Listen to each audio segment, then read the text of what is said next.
명리학 초학자 여러분 반갑습니다. 백산입니다. 오늘은 비겁이 재성을 극하는 5가지 유형 중에 마지막 시간입니다. 수극화에 해당됩니다.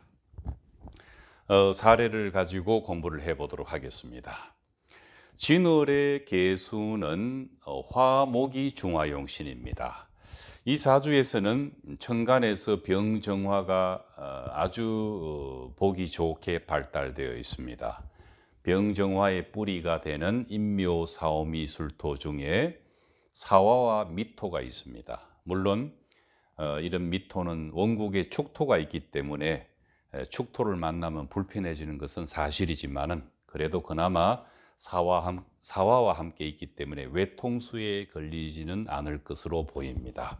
이 말은 지지에서 축토와 해수가 대세운에서 같이 오지 않는 한 지지가 완전히 닫히는 경우는 없다는 뜻입니다. 다만 아쉬운 것은 천간에서 병화를 도와주는 병화용신을 도와주는 희신인 갑을목이 있으면 좋은데 없습니다. 연간에 있는 계수가 오히려 시간에 있는 정화를 호시탐탐 노리고 있습니다. 사주 전체적으로 봤을 때도 식상이 전혀 발달되어 있지 않다는 것은 아쉬운 것은 틀림이 없습니다. 병화가 오면은 그런 대로 괜찮지만은 정화는 나쁘지는 않을지 몰라도 좋지는 않습니다. 계수의 극의 영향권에 있습니다. 갑을목은 오면은 매우 반가운 희신오행입니다. 지지에는 인묘사오화까지는 사주의 중화작용을 돕고 미토도 충미충을 하지만은 그런 대로 중화작용에 약간의 방해만 될 정도고, 술토도 진술충을 하고 축술충을 하지만 같은 맥락으로 제한적으로 크게 나쁘지 않는 그 정도로 이해를 하면 되겠습니다. 정부에서 기관에서 다소 중견급에 해당되는 직업을 갖고 있었지만은 외도로 이혼을 당한 남자분의 사주입니다. 아마도 이분이 외도를 했다는 것을 사주상에서 재성이 두 개가 있기 때문에 외도를 했다라고 설명하는 것도 가능은 하겠지만은 외도에 대한 것을 그렇게 단식 판단만은 하기가 어렵습니다. 그러나 거꾸로 이 사람이 처가 나를 버리고 떠났다는 것은 무언가 이 재성을 변화를 주는 운을 만났을 가능성이 있습니다. 임수가 와서 정화와 합을 하고 있었다거나 또는 신금이 와서 병화와 합거해 버렸다거나 하는 그런 등등의 원인도 같이 고려해야 될 것으로 보입니다. 이 사주에서 계수 대신 목이 왔다면은 또는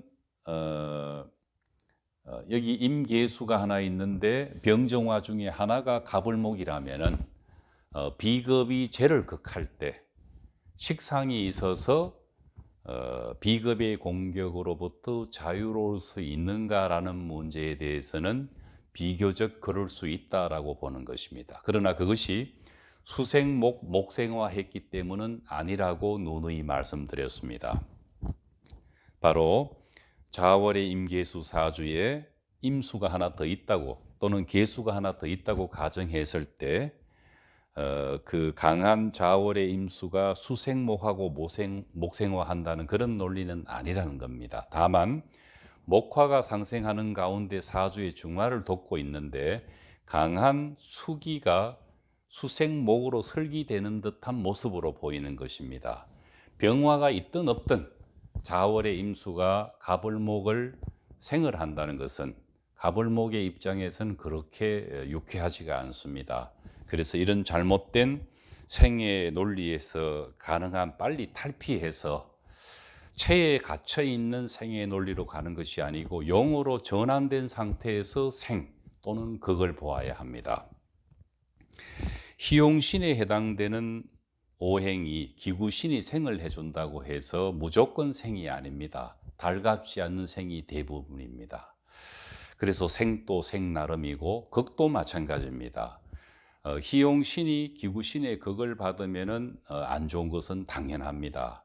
그러나 기구신이 희용신의 생을 받는 경우가 있습니다. 가장 쉬운 예가 바로 겨울의 경금이 불의 화극금이 아닌 화생금을 받는 것과 같은 경우입니다.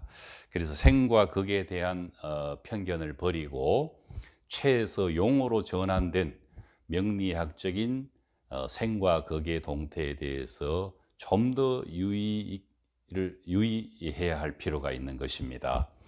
오늘 두 번째 명조를 간단하게 설명을 하면은 자월의 계수가 정화가 있어서 좋고, 또 이들 오행의 뿌리가 되는 사화, 묘목, 사화가 있어서 좋습니다. 희신이 밑에 있고 천간에 있었으면 하는 바람은 있습니다. 그러나 임수가 직접적으로 정화를 극하지는 않고 합을 하고 있는데, 정화의 뿌리들이 비교적 잘 발달되어 있어서 정임합목의 묘미를 다소 느낄 수 있는 사주 구성입니다. 임수가 아무리 자월의 임수라 하더라도 이 정화를 합을 해서 자기가 의도하는 일방적으로 끌고 갈 수는 없다는 뜻입니다. 그것이 바로 정임합의 묘미라는 것입니다. 이분은 고위공직 아닙니다. 이분은 박사 학위를 갖고 있는 연구원입니다. 아주 안정된 삶을 살고 있는데, 그러나 이 사주에서도 천간에 목이 없는 아쉬움은 그대로 나타난다고 봐야 됩니다. 왜냐하면은 계수의 등장 하나만으로도 이 정화는 표면적으로 손상을 받을 수 있습니다. 아무리 뿌리가 있다 손치더라도 천간의 그 현상은 피할 수 없다는 것입니다. 그래서 수가 계수가 와서 정화를 극할 때 식상에 해당되는 가불목이 있으면은 이 비견급제가 재를 극하는, 즉 수가 화를 극하는 것이 해소되느냐? 해소되는 것은 맞습니다. 그러나 그것이 수생목 목생화하기 때문은 아니라는 것을 제차 3차 강조를 하고 있는 것입니다. 이 두 가지의 상생의 사례와 이 두 가지 상생의 사례는 비견급제가 재를 극할 때 가운데 있는 글자인 식신상관이 서로 상생하는 오행이란 차이가 있습니다. 그러나 이 두 가지는 5월에 강한 무토에서 금수가 상생을 하는데, 식신에 해당되는 무토가 토생금 금생수 한다거나, 또 자월의 경금사주에서 목화 상생을 하고 있는데, 이것이 수생목하고 목생화 한다는 것은 이 두 개와는 전혀 다른 개념으로 관찰해야 됩니다.